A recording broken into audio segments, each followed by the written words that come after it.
Hello, everyone. I'm Billy Himpler with GovCon Leaders Circle. I'm with James, my friend from GovCon Leaders Circle as well. James, what is GovCon Leaders Circle? GovCon Leaders Circle is a great organization that we founded a few years ago to really go through and understand really what GovCons are looking for and talk to a lot of different people in the organization, whether it's the CFO, the CHRO, CEO, COO. We have a lot of different events that we host to make sure that we can really get a good group of rounded individuals in the GovCon space and really understand what is important to them. Excellent. Why this? Why not just, happy hour, golf outing? Why this sort of style? Why are we doing this? Yeah, we noticed that a lot of networking events, it might just be a lot of different service providers that are going through. And when you want to go to a networking event, you want to talk to your peers. You want to be able to talk to other CFOs. You want to talk to other CEOs that are going through kind of what you're going through. And we noticed that there's just a lot of events that you don't really get that dedicated time that people are looking for. So we decided to really go through and have a strategic event that is time sensitive as well. So we understand people are busy, they have families, they have jobs, they have lives. And so we really wanted to have a fun, pretty much 2 hour session where you get to come network for about a half hour, really kind of smaller parts of the let's see, I messed that part up. But It's um, concise. It's concise. It's relevant.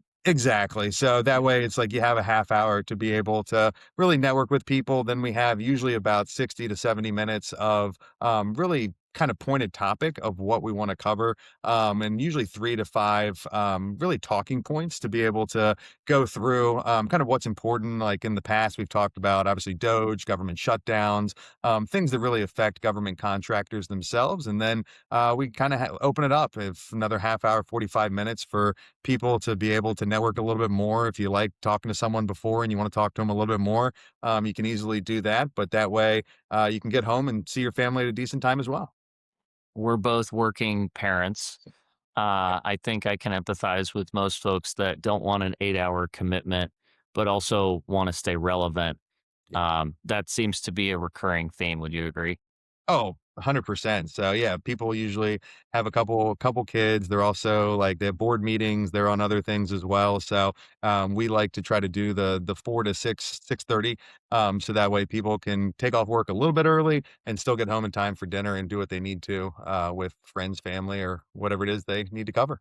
Right. And then the big frustration that a lot of these folks we meet that they have is they'll show up and there's only two or three people they actually want to talk to. It's sort of a sea full of service providers you showed up to be sold to. This is different, and we're trying to make it as appealing as possible. Yeah, for sure. What are some things that are generally guests are going to take away from this? What are some things they'll learn? Some nuggets that they might pick up. Yeah, so usually we start off with like an icebreaker, but then a lot of times the icebreaker turns into maybe a CFO or CEO going, "Well, I have a question. Like, really struggling with this specific issue," and then all of a sudden, people start to really give their opinions and give their feedback, which is great because most of the time we go in with kind of 3 to 6 topics that we want to talk about, and we only get through 1 or 2 of them because people are like, "Hey, this is what's most important to me." And when you have that really organic conversation, it's huge. And then a lot of the CFOs, CEOs, CHROs are like, "Hey, I can't wait till next one. I learned so much from this specific event," and they're able to take that back to their peer groups as well. So, I mean, we Right. come in contact obviously and talk with CFOs and CEOs all the time, and so making sure that we know what is prevalent to them and what people are struggling with us really helps us in our day to day as we talk to additional people kind of in their similar roles as well. So but Yeah. yeah, I mean, a lot of times like global conflict, Doge obviously was a huge one this past year. I think Doge ball was thrown around a few times as a topic that people were tired of getting beat up on. Government shutdown obviously has happened multiple times in the past 12 months. So really, how are you handling that individually? How are you handling it as an organization? Kind of what are strategies you're doing to make sure you can kind of retain that top talent, but also being able to go through and still pay your employees and obviously handle the contracts that need to be handled as well. So very different conversations for HR versus finance versus CEOs. And so it's nice to be able to really handle all of the different aspects of the organization. And a lot of times I feel like most networking events are for maybe a CEO or CFO. And that's why we wanted to also include in controllers and maybe people in contracts or HR, people that really could use that.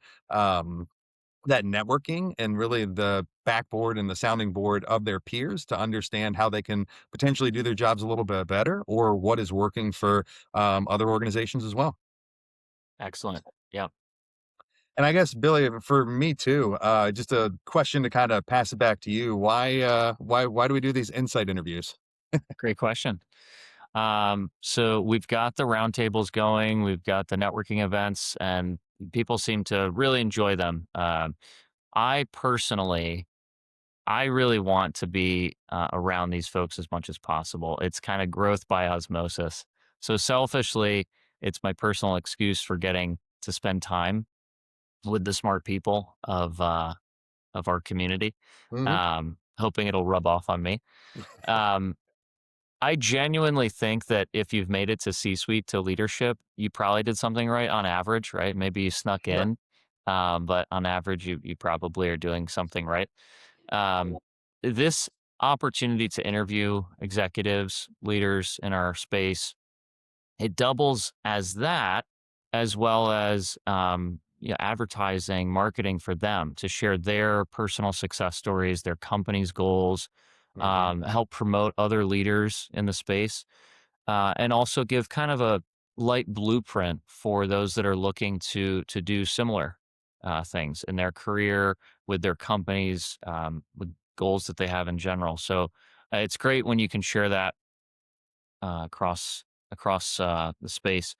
I think if you talk to other folks that do this sort of stuff, they want to have the conversations in the first place. So if I'm lucky enough to be able to provide that, more than happy to. They just need a platform.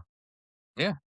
No, it's good stuff, man. I'm really excited, obviously, for GovCon Leaders Circle and where it's going, and it'll be fun to partner with obviously all the different government contractors, and hopefully we can be a resource for them and an asset. So if anyone's watching this and you're not part of following us on LinkedIn or getting emails or anything like that, let us know. We'd love to obviously grow the brand and make sure that you're included in the next roundtable or whatever kind of events we're doing. So we appreciate everyone's time and look forward to hopefully meeting with you in the future if we haven't met with you yet.